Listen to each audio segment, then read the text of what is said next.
Hello students. In my previous lecture, I discussed about the structure, functioning, the positive and negative issues related to WTO. I discussed a lot about the critiques, assumptions and what they think about WTO. So in this lecture, I am going to discuss more about the relevant development of WTO.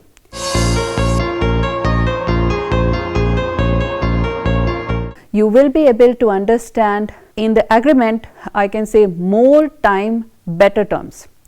Legal assistance, secretariat services such as committees, trade and development committees, subcommittees on least developed countries, the Doha Agenda Committee, WTO technical cooperations such as training, seminar and workshop, some issues which were raised in participation in the system and opportunities and concern, erosion of preferences, the ability to adopt the supply side, and at the end we will discuss as a whole.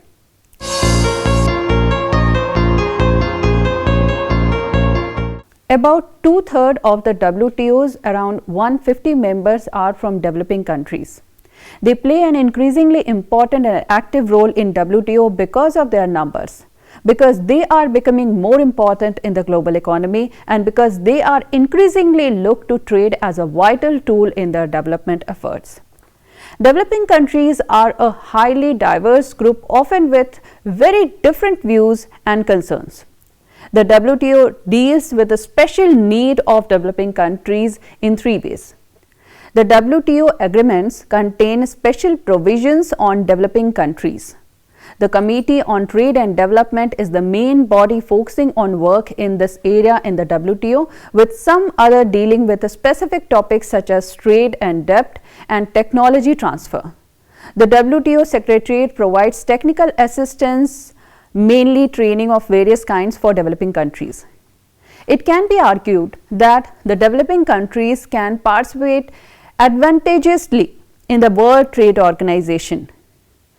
First, they have the means to devise a legal and regulatory system such as that of United Arab Emirates, and thereby develop capacities to avoid infringement of WTO legal regime.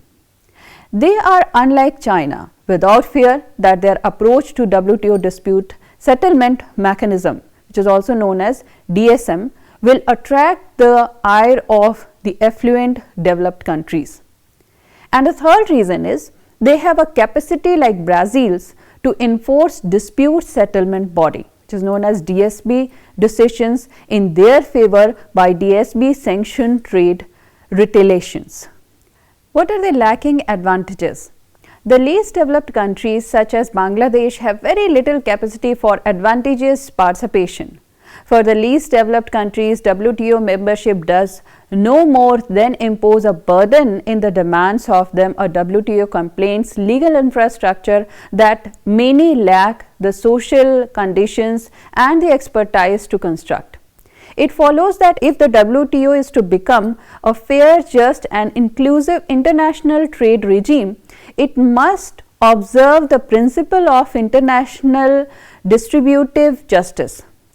That this principle can become operative in the WTO regime is demonstrable, and demonstrated in the course of proposition that there be a new climate law devised jointly by WTO and the United Nations organizations.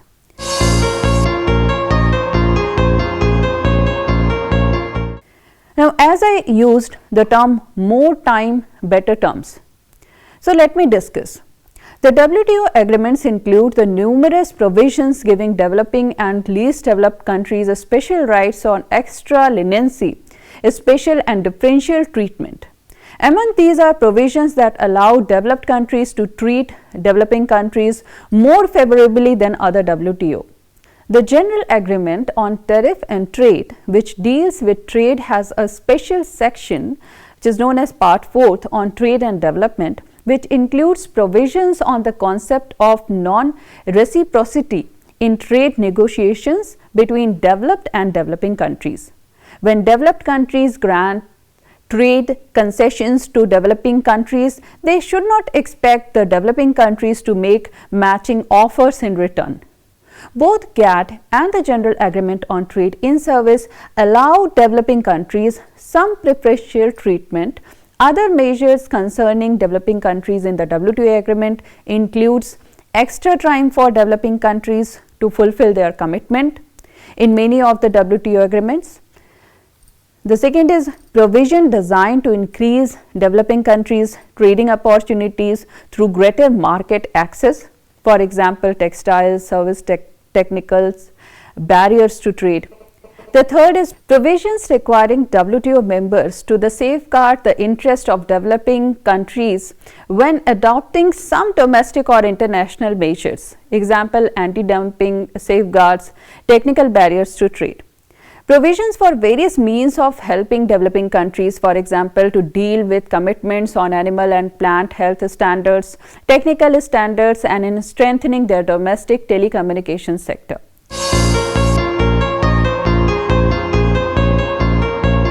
Now let me discuss about the legal assistance.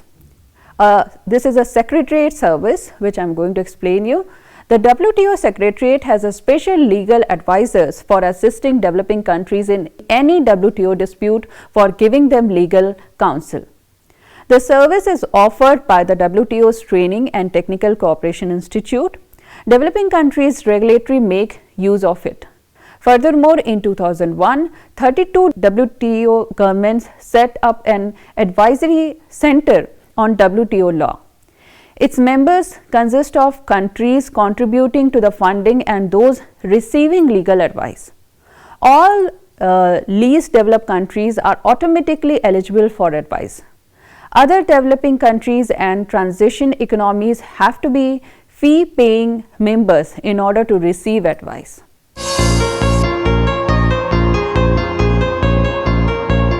A special focus on least developed countries is also one criteria. The least developed countries receive extra attention in the WTO. All the WTO agreements recognize that they must benefit from the greatest possible flexibility, and better off members must make extra efforts to lower import barriers on least developing countries' exports. Since the Uruguay round agreements were signed in 1994, several decisions in the favor of least developed countries have been taken. This meeting was conducted in Singapore in 1996. WTO minister agreed on a plan of action for least developed countries. This included technical assistance to enable them to participate better in the multilateral system and a pledge from developed countries to improve market access for least developed countries' product.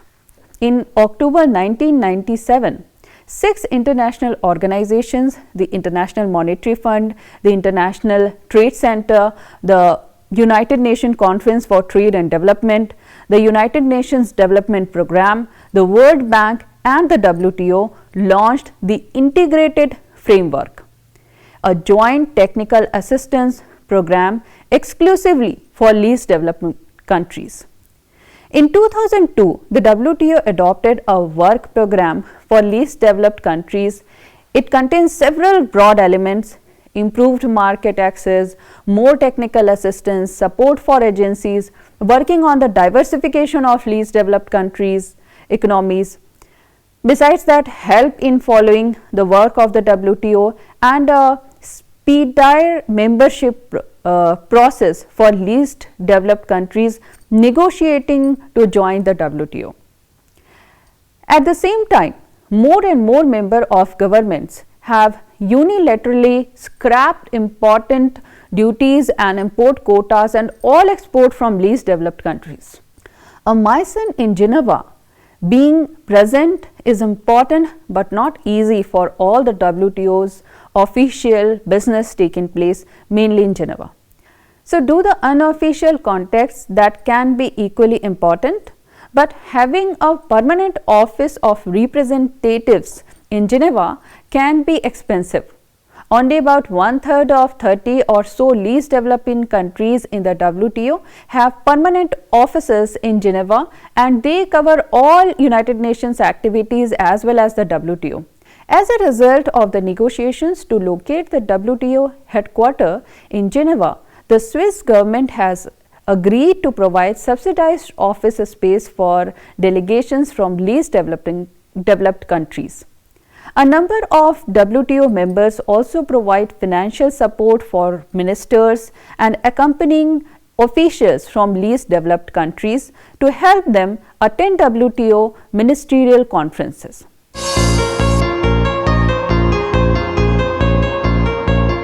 Now let me explain you different committees.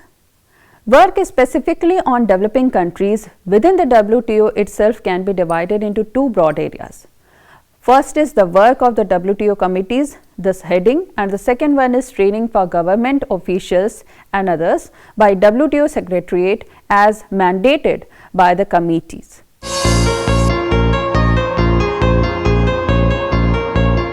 Now let me explain you a committee on trade and development. The WTO Committee on Trade and Development has a wide-ranging mandate. Among the broad areas of topics it has tackled as priorities are how provisions favoring developing countries are being implemented, guidelines for technical cooperation, increased participation of developing countries in the trading system, and the position of least developed countries. Member countries also have to inform the WTO about special programs involving trade concessions for products from developing countries and about regional arrangement among developing countries. The Trade and Development Committees has handled notification of Generalized System of Preferences program, in which developed countries lower their trade barriers preferentially from products from developing countries. Second is preferential arrangement among developing countries such as Mercosur, the Southern Common Market in Latin America, the Common Market for Eastern and Southern Africa (COMESA), and the Asian Free Trade Area (AFTA).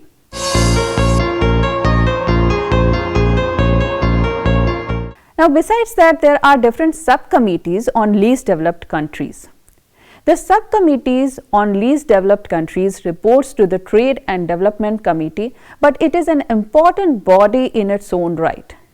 Its work focuses on two related issues: ways of integrating least developed countries into the multilateral trading system. Technical cooperation, the subcommittees also examines periodically how special provisions favoring least developed countries in the WTO agreements are being implemented.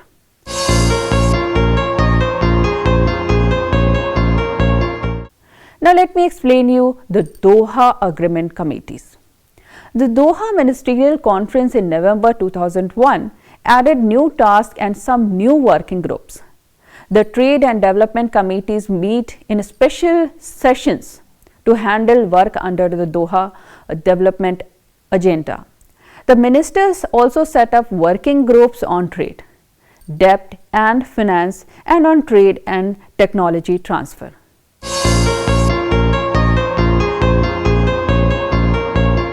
Now, I am going to explain the WTO technical cooperations. Technical cooperation in an area of WTO work that is devoted almost entirely to developing countries, and countries in transition from centrally planned economies operate successfully in the multilateral trading system. The objective is to help building the necessary institutions and to train officials. The subjects covered deal both the trade policies and with effective negotiations.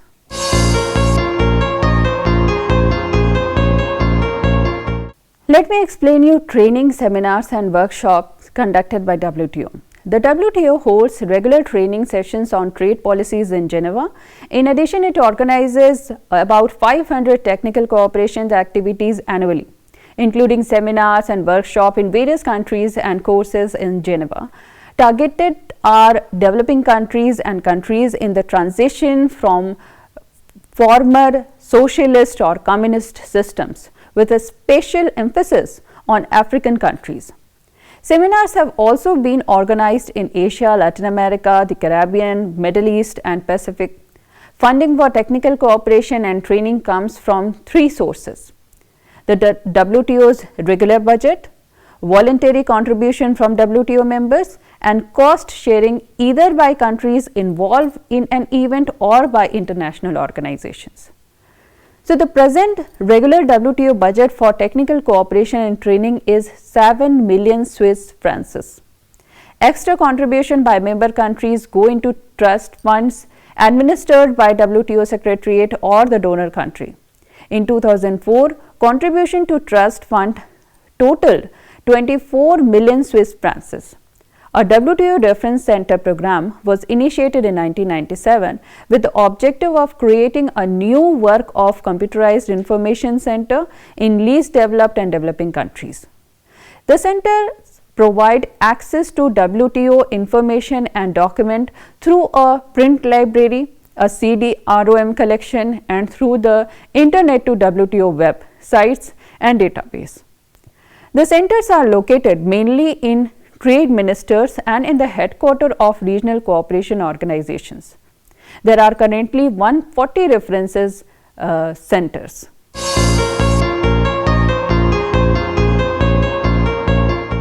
Now, let me explain some issues which were raised. The Uruguay round saw a shift in North-South politics in the GATT WTO system. Previously developed and developing countries had tended to be in opposite groups, although even then there were exceptions. In the run up to the Uruguay round, the line between the two became less rigid, and during the round different alliances developed, depending on the issues. The trend has continued since then. In some of the issues, the divide still appears clear.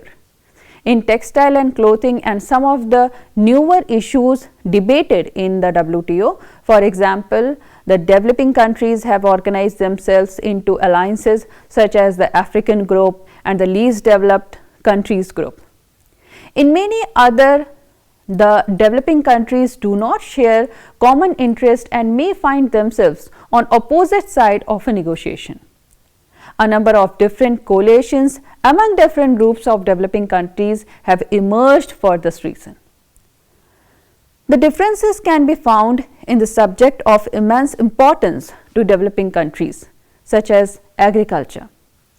This is a summary of some of the points that discussed in the WTO.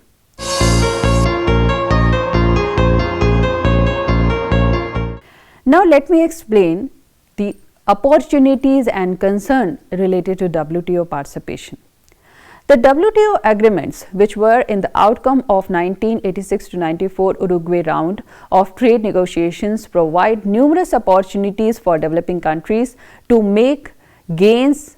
Further liberalization through the Doha agenda negotiations aims to improve the opportunities.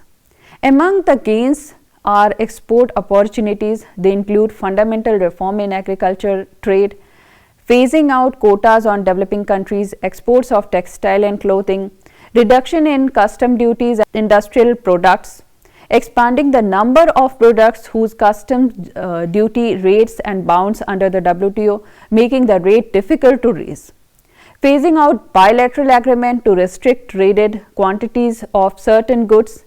These grey areas measures, the so-called voluntary export restraints, are not really recognized under GATT WTO.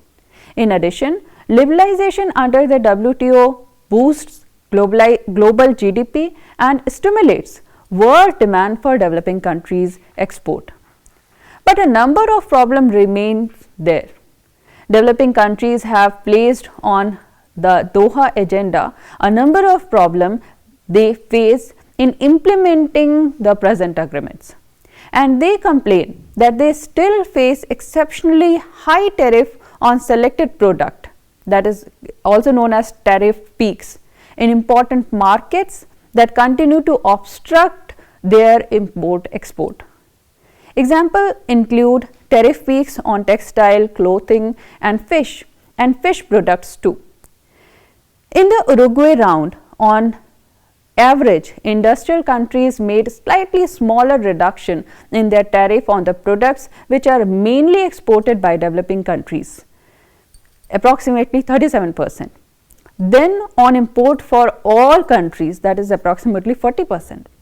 At the same time, the potential for developing countries to trade with each other is also hampered by the fact that the highest tariff are sometimes in developing countries themselves. But the increased proportion of trade covered by binding committed ceiling that are difficult to remove has added security to developing countries' exports. A related issue is tariff escalations, where an importing country protects its processing or manufacturing industry by setting lower duties on import of raw materials and components and higher duties on finished product. The situation is improving. Tariff escalations remains after Uruguay round, but it is less severe, with a number of developed countries eliminating escalation on selected products. Now, the Doha agenda includes a special attention to be paid to tariff peaks and escalations so that they can be substantially reduced.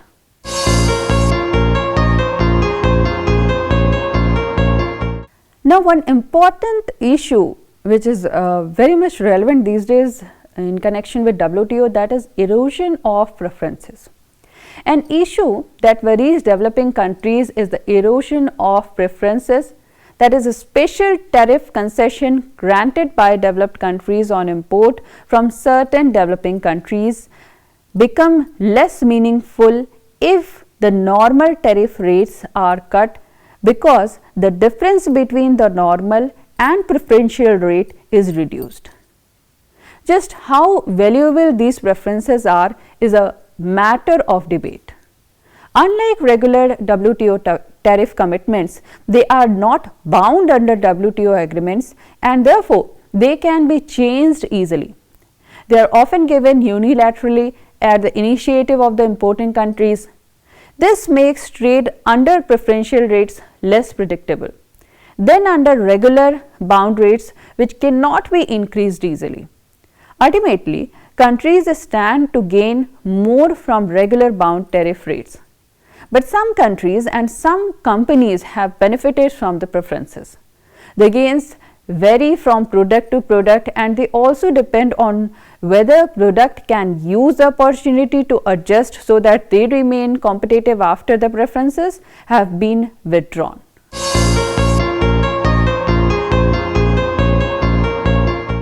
Now, the next issue is the ability to adapt. I will discuss the supply side of this particular issue. The question which arises is, can developing countries benefit from the change? The answer is yes, but only if their economies are capable of responding.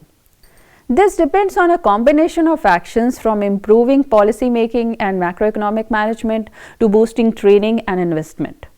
The least developed countries are worst placed to make the adjustment because of lack of human and physical capital, poorly developed infrastructures, institutions that don't function very well, and in some cases, political instability.